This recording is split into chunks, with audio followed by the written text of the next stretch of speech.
Yan, good evening mga kumbadi. Kamusta kayong lahat? Ako nga po pala si Mark at I'm an OFW dito sa UK. So ngayon samahan niyo ako kasi sabi nila marami raw masasarap na alak dito sa UK. Since tanggero tayo, subukan muna natin yung mga basics na beer nila dito. Anyway, sa atin naman kasi meron. So since ngayon gusto ko lang magpaantok, bumili ako ng Budweiser. Hindi ko pinopromote to pero yun yung iinumin natin ngayon. So yan. Yan. Mga tatlo lang. Tatlo lang muna. Kasi may pasok pa ako bukas. Araw-araw kasi ako nagiinom, guys. Yan lang. Siyempre, kailangan control para hindi lasing na pumasok. Ayun, ang pampatulog lang, pampaantok. Siyempre, sabayan natin ng Yossi. Anyway, lahat naman kayo alam naman ang lasa ng Budweiser. Pero, ipapakita ko sa inyo sa mga susunod yung ibang alak nila, yung ibang mga beer nila dito. Which is, iba rin yung lasa talaga. May matamis na basta may ganun eh. May ganun lasa yung mga beer na meron silang mga dark beer, yung mga light beer. So, sa ngayon, samahan nyo muna akong uminom nito. At syempre, sasamahan natin ng pulutan yan. So, ayan mga ka-homebody. Medyo nasunog ko yata. Actually, beef yan.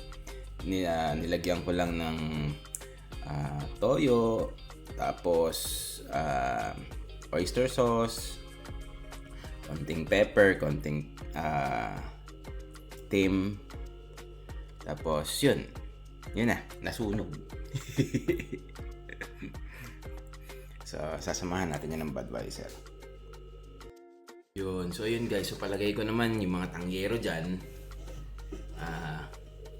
syempre mas masarap uminom ng marami, no? Pero ngayon control lang tayo. Susunod, papakita ko sa inyo yung talagang makakalasing. Alam niyo yung may mga whiskey sila dito na super lakas talaga ng tama. Grabe. Ang sarap kaya lang mahal.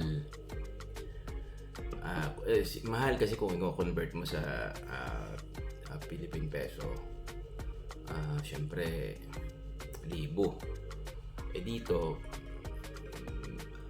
sakto lang. Huwag mo na lang i-convert kasi wala manghihinayang ka. Pero anyway, ayun nga. Sige, inumin natin to.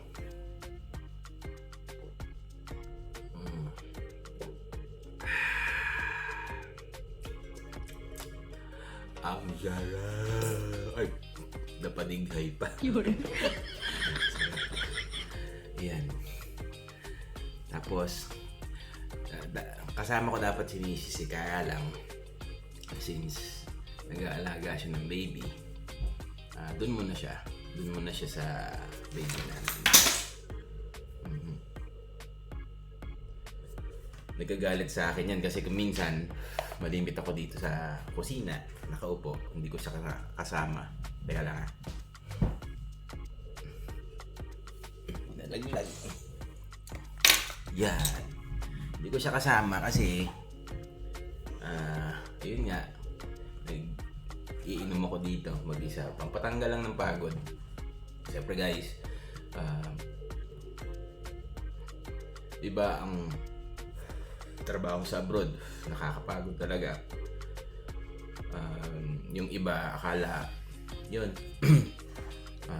nag-abroad dyan, ang laki ng kita niyan, laki ng dami niyang pera. Hindi, marami kayong bayarin, marami kayong tax na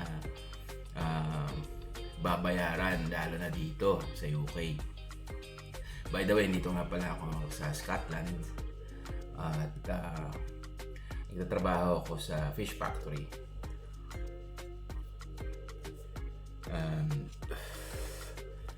Ang layo ng trabaho ko nung nasa Pinas ako kasi nasa opisina ako dati.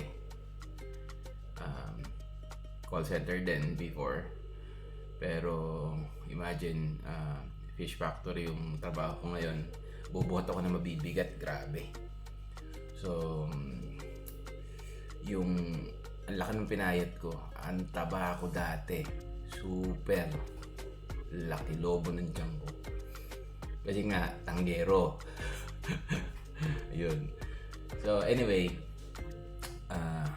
ayun mga katagay, mga kahumbadi.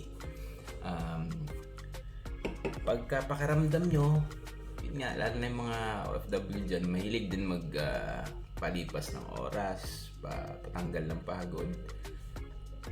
Masarap din uminom minsan. Huwag naman malimit. Huwag kayong gumaya sa akin kasi ako lagi, araw-araw. Siguro kailangan ng katawan ko kasi sobrang pagod nga. Minsan kasi binubuhat namin talagang mabibigat na box ng mga isda, ng sako ng scallops. So super bigat. Minsan 41 kilo. Yan, ganyong kabibigat. Minsan sobra pa kasi lalo na pag may mga yelo yung box ng mga isda.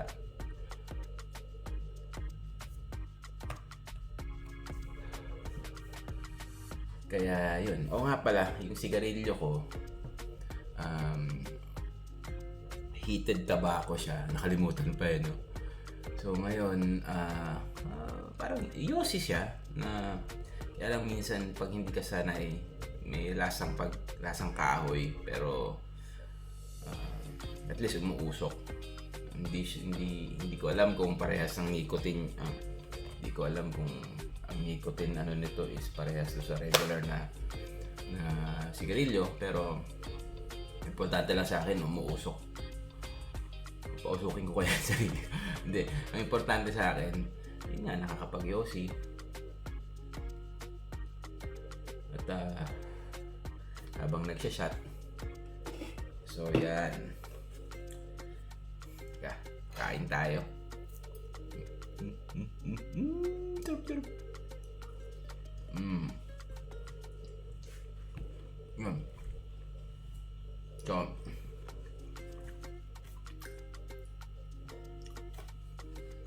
next time guys, samahan nyo ulit ako. Magsha-shot tayo. At tikman natin yung iba't ibang lasa ng beer nila dito. Papakita ko sa inyo yung mga brand. Napakarami. Sobra talaga. Kaya lang merong mga mabababa lang yung alcohol content, volume niya.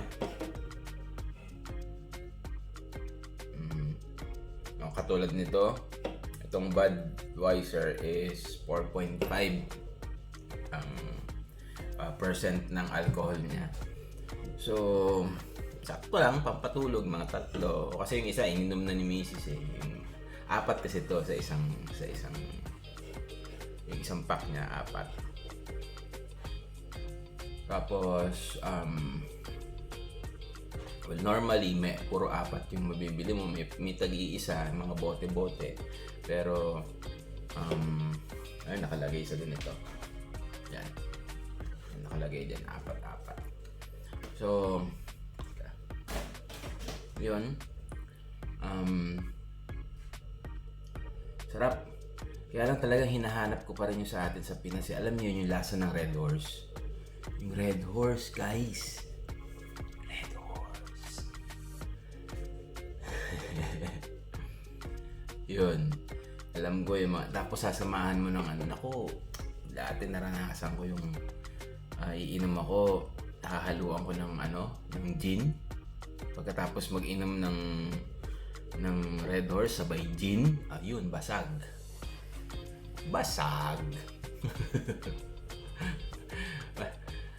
Pag uwi, hindi mo na alam kung saan pintong dadaanan ko Minsan natulog ako sa